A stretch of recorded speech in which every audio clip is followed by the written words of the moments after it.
Друзья, всем привет! Вы на канале Мото Санчо. И мы с вами возвращаемся к техническому контенту, а именно к обслуживанию мотоцикла Leonard Daytona 125.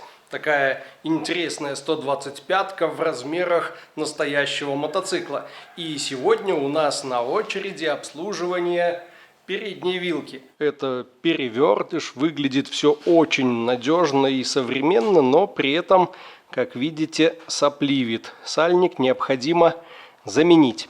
Часто при отсутствии доступа к запчастям это лечится простым подтягиванием пружинки на старом сальнике. Но у нас есть возможность поменять все на новое, поэтому будем менять. Какие-то запчасти пришли. Есть у нас масло Valvoline 10В, вилочное. И есть вот такой комплект для ремонта вилки, но не уверен, что этого мотоцикла. В комплект входит сальник, пыльник, новое стопорное кольцо и втулочка направляющая. Да, еще шайба стальная.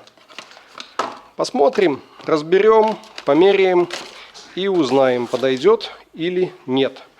А разборку начнем со снятия колеса. Колесо здесь очень чоперное, на 21, 90 на 90 на 21 литье. Классное колесо. Выкручиваем ось, снимаем колесо вместе с тормозными дисками.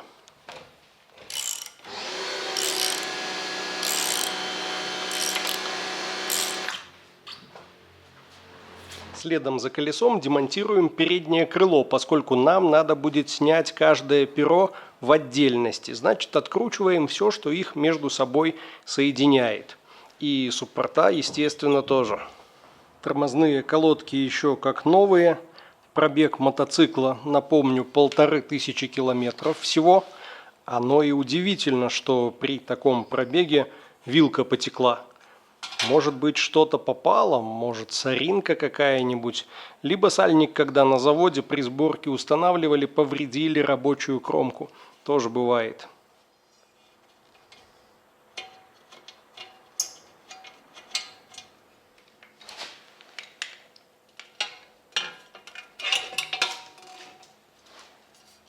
Несколько отдельных слов заслуживает переднее крыло.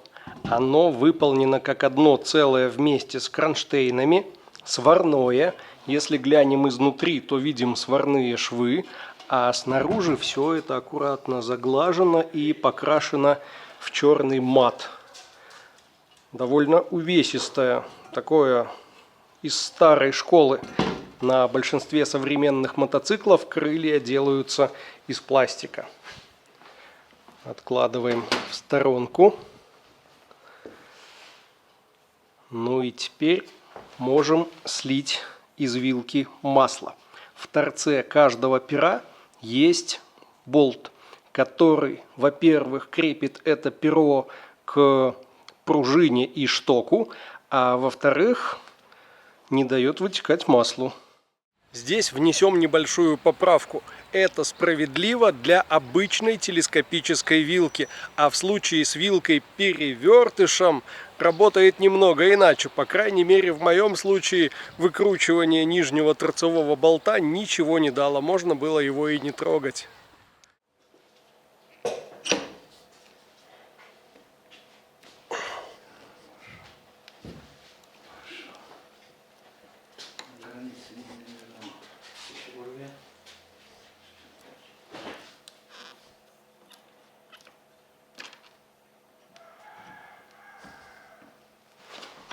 Выкрутил болт, и что мы видим?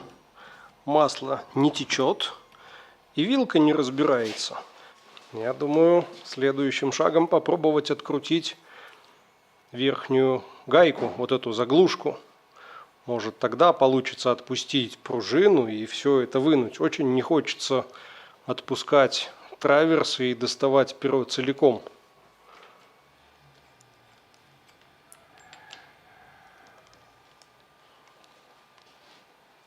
А чтобы получить нормальный доступ к верхним пробкам перьев, мы укрыли бак мотоцикла теплым пледом и уложили на него руль. Кстати, обратите внимание на диаметр. Обычно на Харлеях или Уралах это 25 миллиметров. Здесь, по-моему, больше 30. Хотя это всего-навсего китайская 125-ка. Давайте ради справедливости. 29,99. 30 миллиметров фактически ровно. Правда, здесь в районе рукояток руль сужается до 22. Стандартный китайский размер. Тоже увесистый. Ну и сейчас предстоит эти пробки открутить.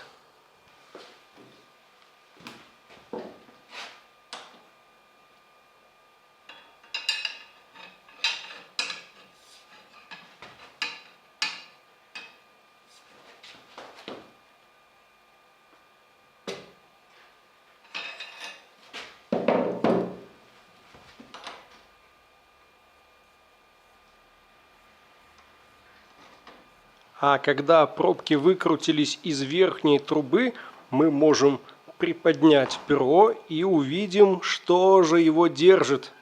Вот она, гайка, которая контрит шток внутри. Думаю, как только ее открутим, нижняя часть пера вместе со штоком выйдет.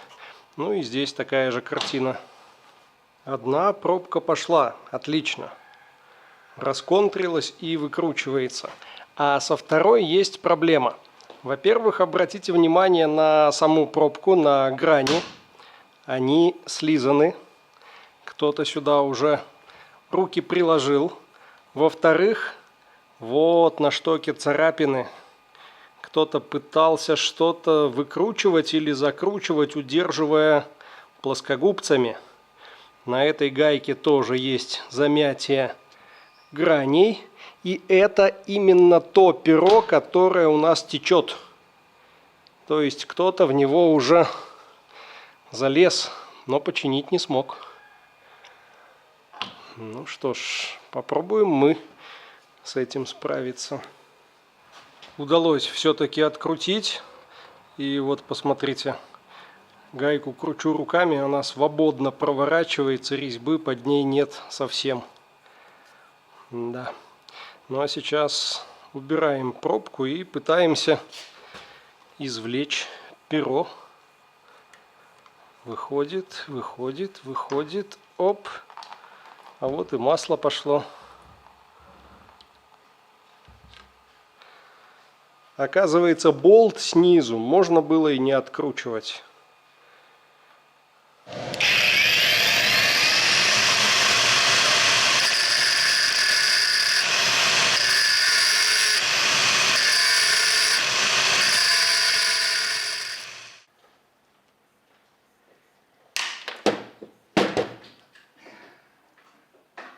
От гайки мы избавились, резьбы на ней действительно не было, но вскрытие показало, что она следом за собой утянула и резьбу на штоке.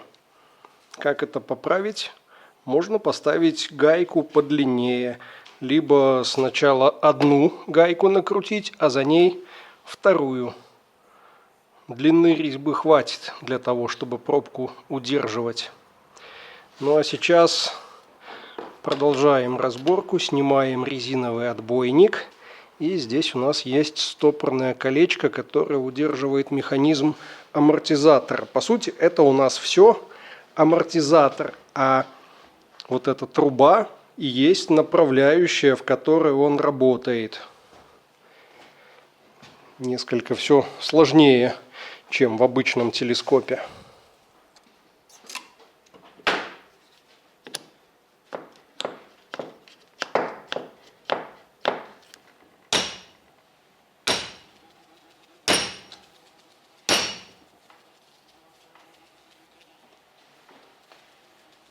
Глядите, какая у нас получилась интересная картина. Из амортизатора достался шток вместе с поршнем. если не ошибаюсь. Все эти уплотнительные колечки, резиночки. Что-то тут само собой выпадает. Да, тоже какое-то уплотнение. А все масло осталось внутри пера. При этом болта снизу нет, но оно не вытекает. О, какое! Интересно, что это в нем?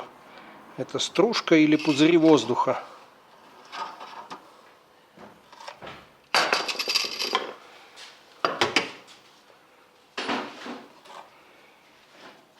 Это пузыри. Пена.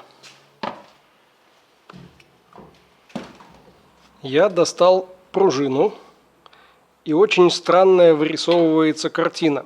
Под пружиной внутри трубы пера находилась вот такая штуковина. С одной стороны заваренная, с другой стороны подпружиненная. Либо воздухом, либо еще одной пружинкой, но это тоже амортизатор. А знаете, в чем загвоздка? Там внутри, на самом дне, стоит упор на всю ширину трубы, который никак не может нажимать на внутреннюю часть. Вот эта трубка в него упирается. А с другой стороны у нас пружина, которая тоже никак не может нажимать на внутреннюю часть. То есть ее смысл теряется. Либо здесь что-то еще должно быть. И есть даже резьба для чего-то. Но этого чего-то нет. И вот я думаю, что надо второе перо тоже разобрать. Посмотреть, как там все устроено.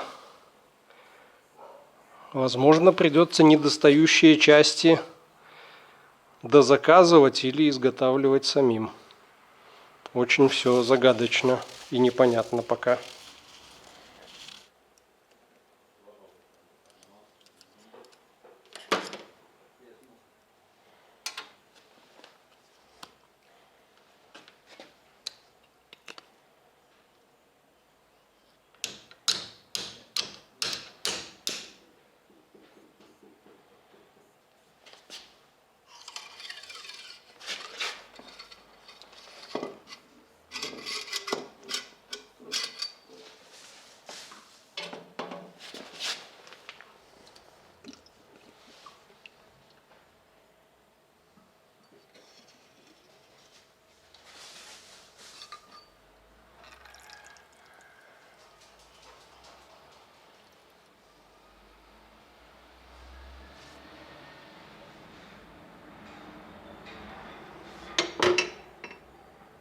Ну, тут уж вы убедились своими глазами, что вот эта штука стояла с запаянным, заваренным концом к пружине, то есть вверх, сверху давит пружина, а снизу ничего нет, снизу все, упор. И мы тут с паном Войтыком вдвоем поразмышляли и пришли к выводу, что это компенсатор сжатия гидравлики. То есть, когда у нас срабатывает амортизатор, маслу внутри деваться некуда, оно ведь не сжимаемо, а есть воздух, он сжимаемый, и он находится как раз в этих компенсаторах. А резьба здесь для того, чтобы поршенек вытащить. Видите, вот этот компенсатор сжался почти до упора, в половину. Надо сейчас как-то оттуда вытащить этот поршень и пустить воздуха побольше, собрать его полностью заряженным.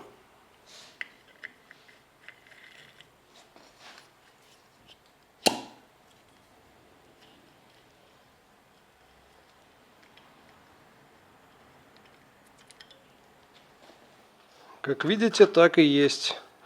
Цилиндр, поршенек, резиновое уплотнительное кольцо и тефлоновая, наверное, такая втулочка.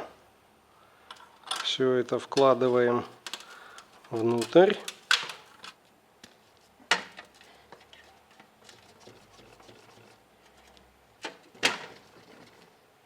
И оба наших компенсатора собраны и взведены.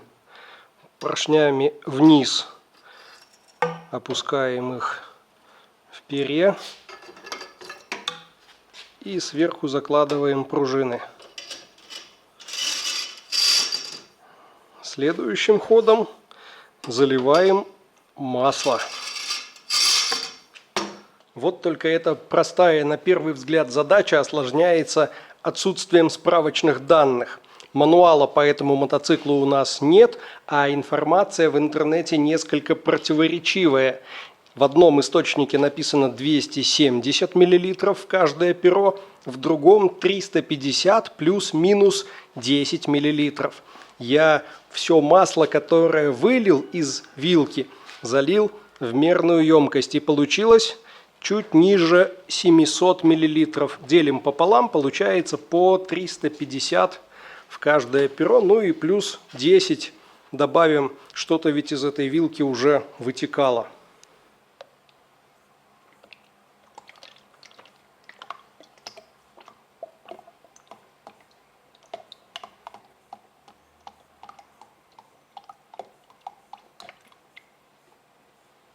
Чуть-чуть выше, чем 350 мл вилочного масла 10В.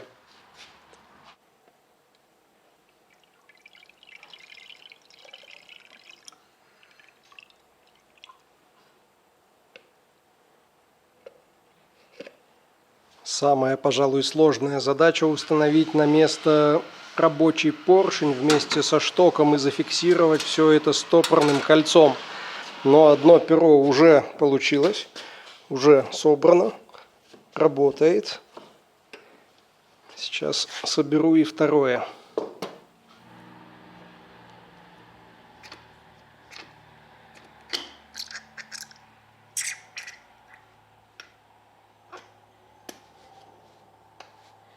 Удлиненная стопорная гайка занимает свое место. Как видите, живой резьбы здесь еще вполне достаточно. Сделали с запасом. Закончили с перьями, левая, правая. И переходим к замене сальников и пыльников. Для начала надо их аккуратно извлечь. Плоской отверткой цепляем край пыльника. И вот он пошел. Легко, практически руками достается. Чтобы достать сальник, необходимо вынуть стопорное кольцо. Точно так же плоской отверткой.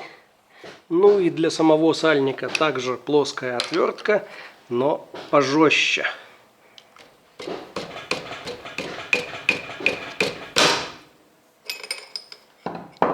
Все старательно запоминаем. Над сальником установлена шайба. Сальник у нас двухкромочный, двухпружинный. Стоит двумя кромочками вверх. А вообще все это неплохо бы сравнить с тем набором, который у нас есть.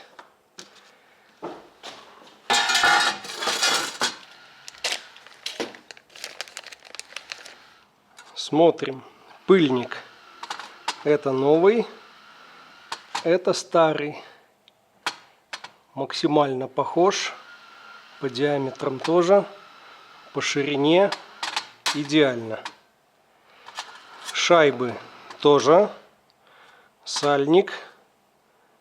Две кромки должны смотреть вверх. Диаметр подходит. Ширина такая же.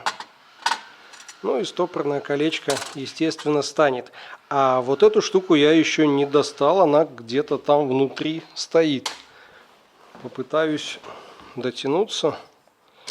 О, выскочила. Ну, заменим тоже. Она, конечно, не изношена. Но давайте заменим. Вкладываем ее первой. А она не вкладывается. А почему не вкладывается? Да потому что у нее диаметр больше. Может быть, она ремонтная, но измерения показали, что разница 1 мм. Естественно, она не станет, Поэтому направляющую оставим работать старую, а вот все остальное поменяем. Там вроде с диаметрами порядок. Ну и, конечно же, сальники перед установкой стоит смазать чистым свежим маслом, не жалея, тщательно и внутри, и снаружи, чтобы при установке ничего не закусывало и на сухую ничего не терлось. Помните, сначала у нас стоит шайба, а затем сальник с сдвоенной кромкой вверх. Вот таким образом.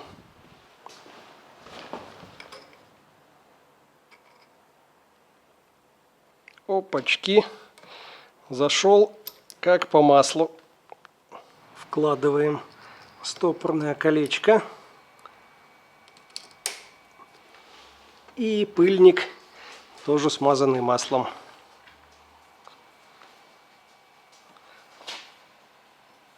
Есть. Одна труба собрана, вторую в таком же порядке. И переходим к установке собаки в мотоцикл.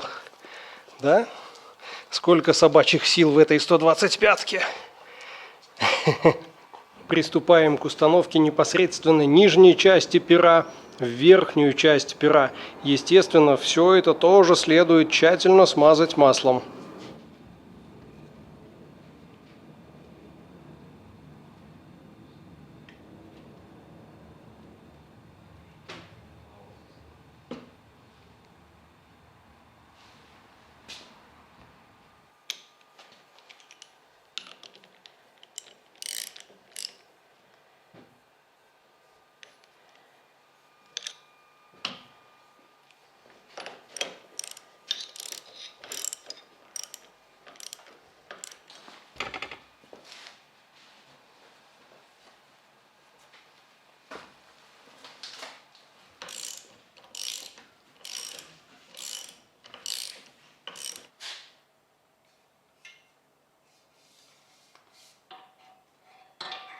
Устанавливаем на место крыло и тормоза. Причем тормоза обязательно с использованием резьбового фиксатора, чтобы не открутились.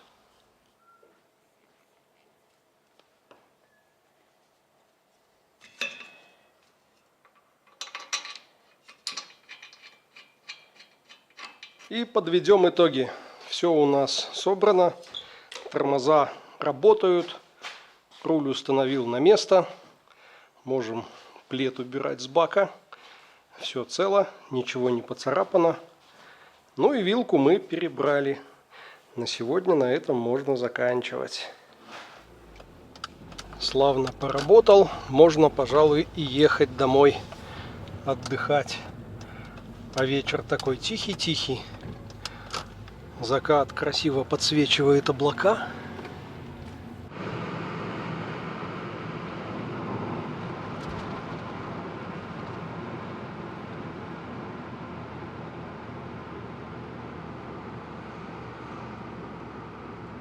По этим мотоциклам информации в интернете действительно очень мало, так что надеюсь, это видео будет кому-то полезно. А на сегодня закончим. Всем спасибо, всем счастливо и всем пока.